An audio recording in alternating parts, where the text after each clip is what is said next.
Welcome to the Crystal Self-Healer Podcast. I'm Carissa Weaver. On this podcast, we blend the magic of crystals with the science of psychology to help you break free from chaos, ditch the overwhelm, and master your emotions so you can have more energy, get more done, and feel better every day. Get ready to unlock your intuition and restore your true power as we cover how you can transform your life using crystals and self-awareness. Are you ready to get started? All right, let's go.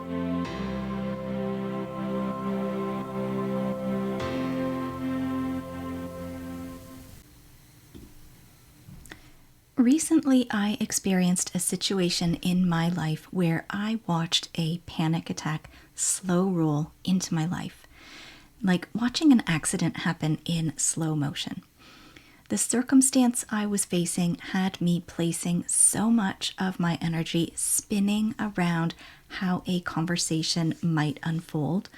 So much of my thoughts were focused on what might happen, how the other person might respond, and so much of my attention was put on trying to control, prevent, and avoid any or all of the negative that might be possible.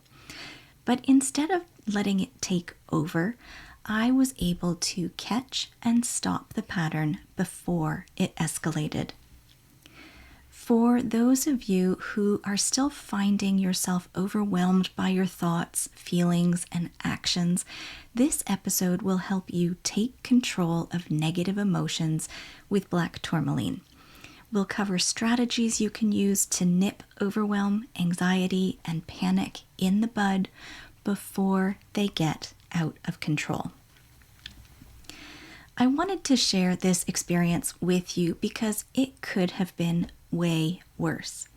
It could have progressed the way other panic attacks have for me in the past, resulting in me temporarily losing my vision and experiencing debilitating ocular migraines.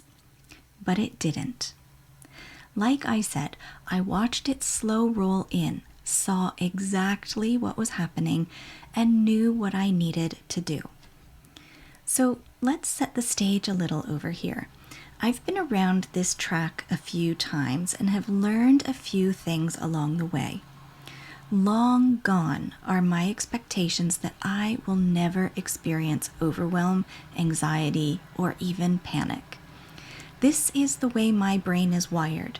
This is the way I am programmed to respond to my life. I also know that I can't control the things that go on around me.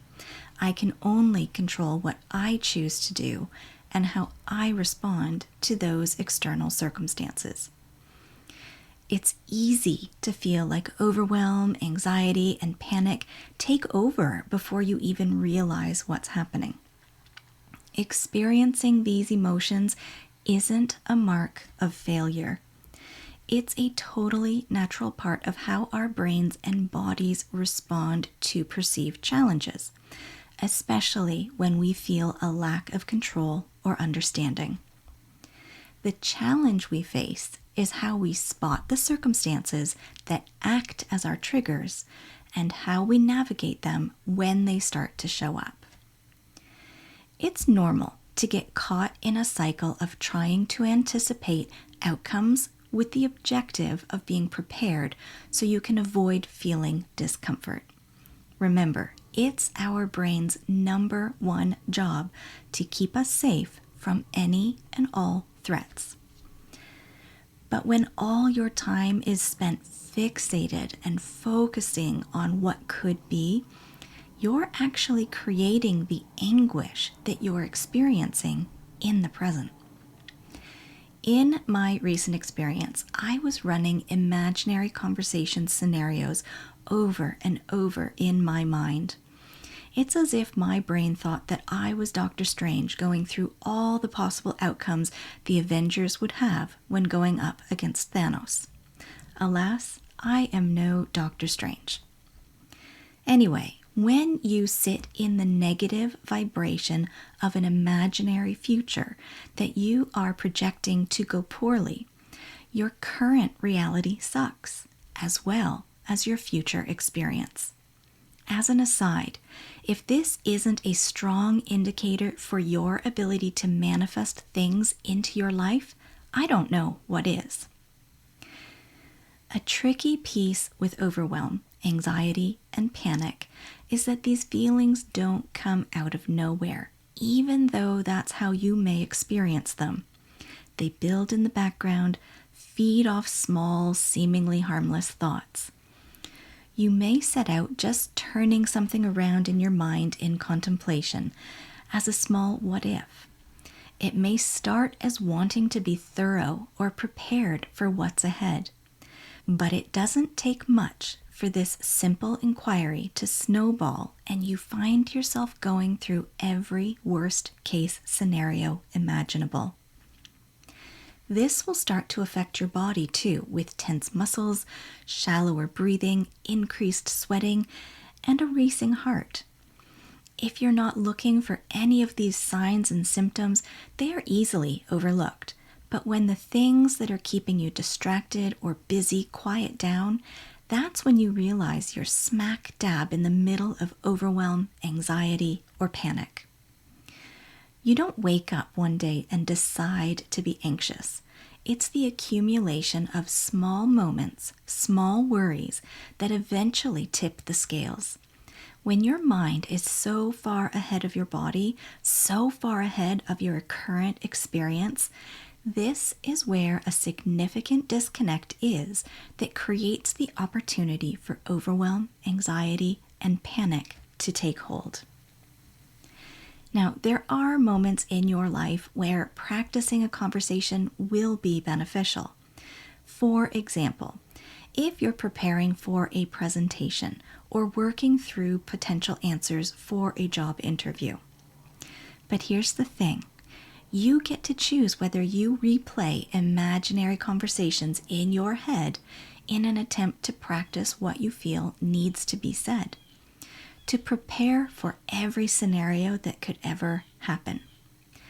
These start the spiral that I'm sure you've experienced can go downhill really fast.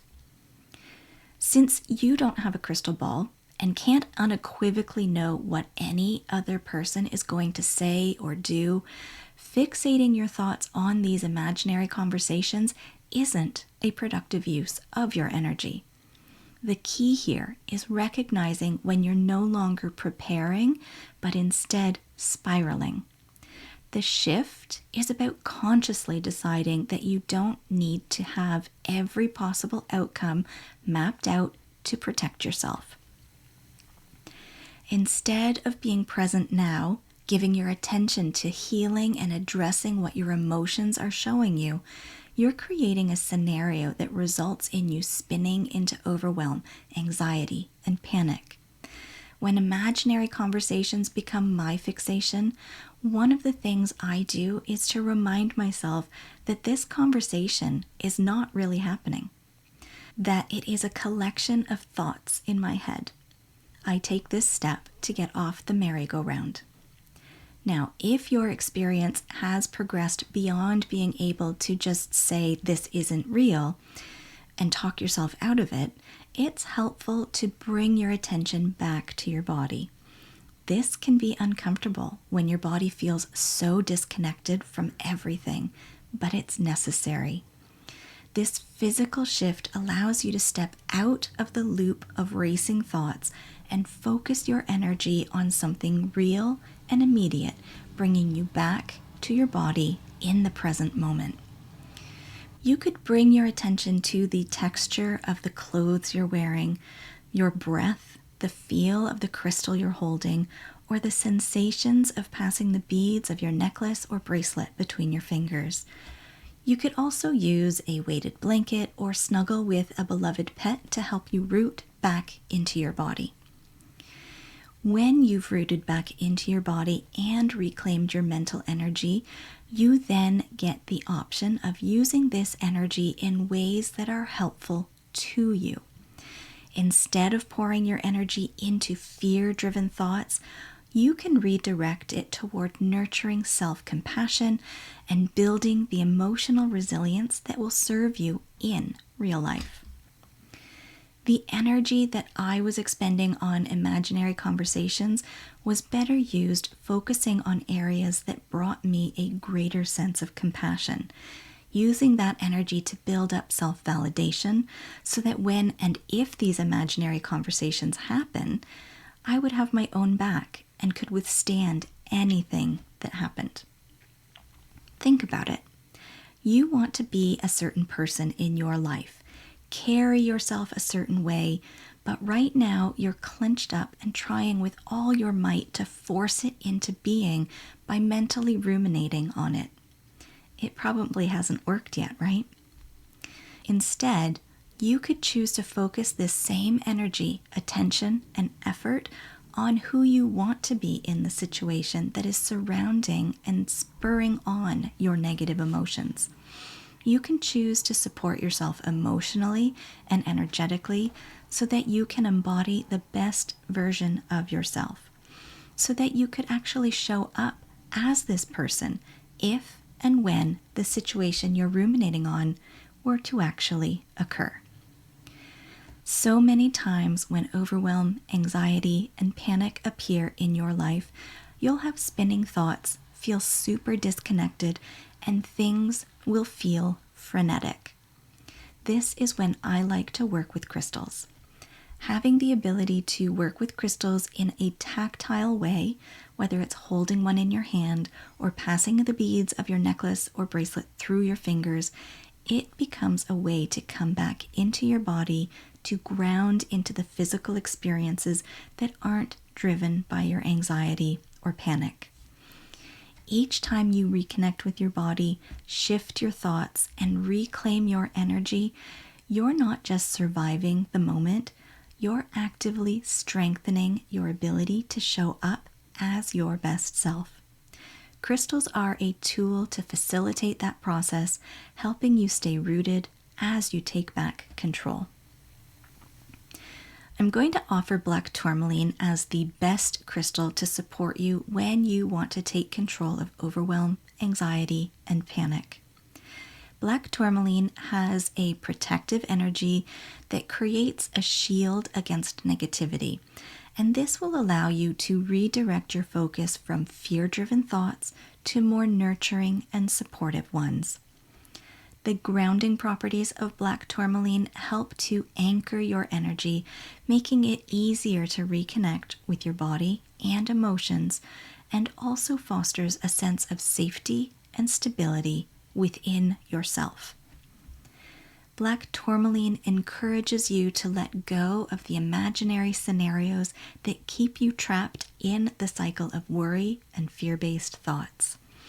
Black Tourmaline also helps you root into the present, supporting your efforts to build emotional resilience so you can strengthen your resolve and respond thoughtfully rather than reactively to your life.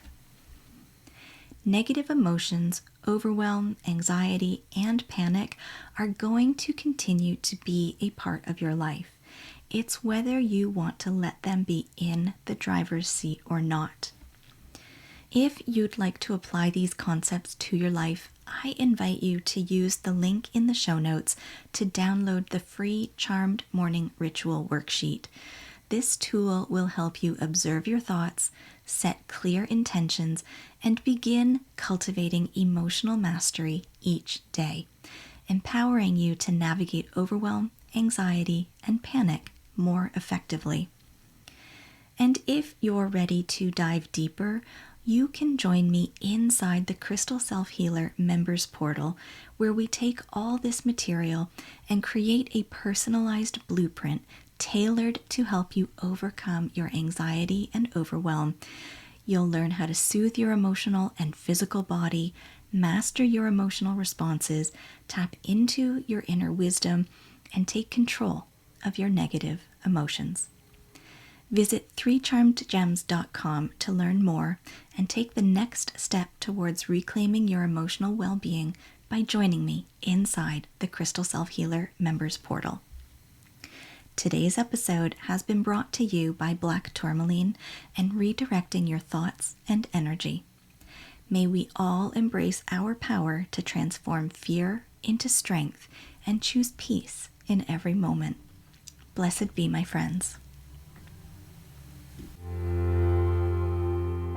All right, my friends, that wraps up this week's episode. Thank you for joining me here today on the Crystal Self-Healer podcast. If you haven't already, hit subscribe, leave a review, and take the What Crystal is Best for You quiz linked in the show notes. Join me again next week as we continue to demystify crystals, how your brain works, and how you can use them so you can have more energy, get more done, and feel better every day.